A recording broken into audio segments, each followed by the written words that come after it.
ಯುವತಿಯನ್ನ ಸಾಮೂಹಿಕವಾಗಿ ಅತ್ಯಾಚಾರ ಮಾಡಿ ಆಕೆಯ ಕೊಲೆಗೆ ಕಾರಣರಾಗಿರ್ತಕ್ಕಂಥ ಏನು ಠಾಕೂರ್ ಜನಾಂಗದವರಿದ್ದಾರೆ ಅವರಿಗೆ ಗಲ್ಲಿಗೆ ಏರಿಸ್ತಕ್ಕಂಥ ಕೆಲಸವನ್ನು ಉತ್ತರ ಪ್ರದೇಶ ಸರ್ಕಾರ ಮಾಡದೇ ಸಾಕ್ಷಿ ನಾಶ ಮಾಡೋ ಸಲುವಾಗಿ ಅಲ್ಲಿರ್ತಕ್ಕಂಥ ಮುಖ್ಯಮಂತ್ರಿ ಯೋಗಿ ಆದಿತ್ಯನಾಥ ಇಂಥ ಒಂದು ದುಷ್ಟ ಕೆಲಸವನ್ನು ಮಾಡ್ತಾ ಇದ್ದಾನೆ.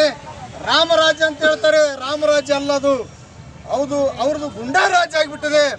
ಗುಂಡಾ ರಾಜ್ಯದಲ್ಲಿ ಏನಂತಂದ್ರೆ ಯಾವುದೇ ರೀತಿಯಿಂದ ರಕ್ಷಣೆ ಸಿಗ್ತಾ ಇಲ್ಲ. ಅದಕ್ಕಾಗಿ ಏನು ಆಪಾದಿತರಿದ್ದಾರೆ ಅವರಿಗೆ ಗಲ್ಲಿಗೇರಿಸ್ತಕ್ಕಂಥದ್ದು ಕೆಲಸ ಮಾಡಬೇಕು. ಏನು ಸಾಕ್ಷಿ ನಾಶ ಮಾಡ್ತಕ್ಕಂಥ ಕೆಲಸವನ್ನು ಮಾಡಿದ್ದಾರೆ.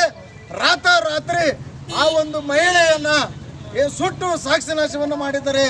ಆ ಪೊಲೀಸ್ ಅಧಿಕಾರಿ ಆಗಿರ್ಬೋದು ಅಥವಾ DM ಡಿಸ್ಟ್ರಿಕ್ಟ್ ಮ್ಯಾಜಿಸ್ಟ್ರೇಟ್ ಆಗಿರ್ಬೋದು ಅವರಿಗೆ ಶಿಕ್ಷೆ ಕೊಡ್ತಕ್ಕಂಥ ಕೆಲಸವನ್ನು ಮಾಡಬೇಕು ಮತ್ತು ಸರ್ಕಾರವನ್ನು ವಜಾ ಮಾಡಬೇಕು ಅಂತಕ್ಕಂಥ ಸಂದರ್ಭದಲ್ಲಿ ಈ ಮಾತನ್ನು ಹೇಳಕ್ಕೆ ಬಯಸ್ತಾ ಇದ್ದೇನೆ.